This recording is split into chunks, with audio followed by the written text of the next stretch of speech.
A very good evening and welcome to another edition of Yes 101 Visual Radio for the Newsfirst team. I'm Thinal Tilakaratna. Let's begin with a look at your headlines. Newsfirst headline. Trade union action launched by 72 health trade unions to be implemented in the Sabaragamu province today. Grama Niladhari Officers launched strike citing several demands. And in news overseas, Malaysian Prime Minister Anwar meets Hamas leaders in Qatar, urges Israel to stop atrocities against Palestinians. And in sports, Klopp hails Liverpool's character, bids farewell to away fans. And in your top story, trade union action launched by 72 health trade unions is to be implemented in the Sabaragamu province today. The trade union action was implemented in the central province yesterday. Accordingly, co-convener of the Health Trade Union Alliance, Chanakadharma Vikrama, says that the trade union action will be in effect in hospitals and health institutions in the Sabaragamu province from 8 am to 12 pm today. The trade union action was launched due to the delay in implementing the agreements reached during the discussions that took place on the 3rd of April between the Ministry of Health and the Ministry of Finance in addressing concerns related to economic justice.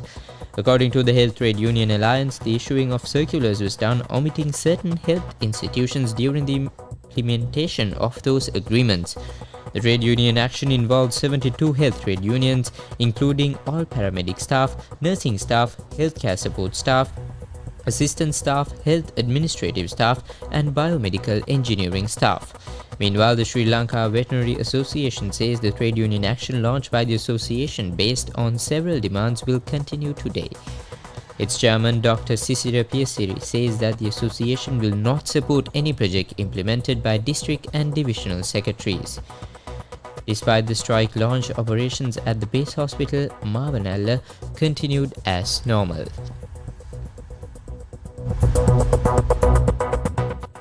In more local news, administration services were severely hampered today due to the strike launched by Grama Niladhari officers reporting for sick leave. The strike launched is effective until the 17th of May. Accordingly, the strike was launched by Grama Niladhari officers across the island, citing several demands including the increase in allowances. According to trade unions, 12,400 officers are taking part in the strike launched. Close to 14,022 Grama Niladhari officers have been affected as a result of the strike. While several Grama Niladhari officers did not report to relevant divisional secretaries today. Deputy Chairman of the Sri Lanka Grama Niladhari Association, B.M. Thikshana, says the government should be held accountable for the inconveniences caused to the public due to the strike launched.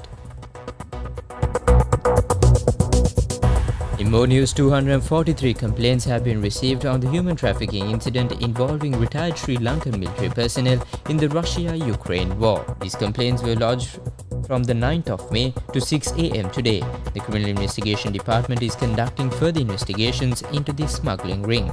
The Ministry of Defence also urges the public to reach out to 011 244 1146 if they have any complaints on the related matter.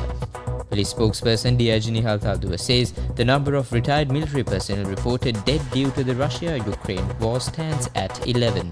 He adds that 9 out of the 11 personnel have died in Russia, while the remaining 2 died in Ukraine.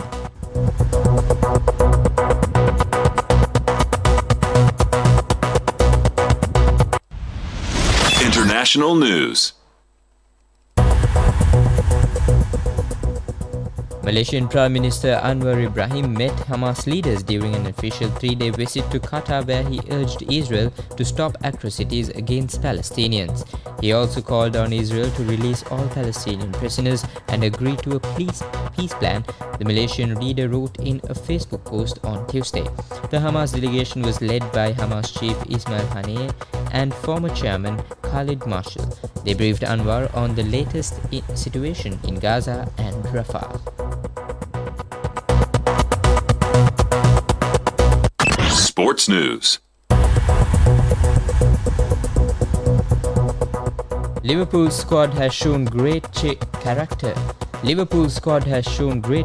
this season, manager Jurgen Klopp said after the Merseyside drew 3-3 at Aston Villa as he bid farewell to fans in his last game on the road.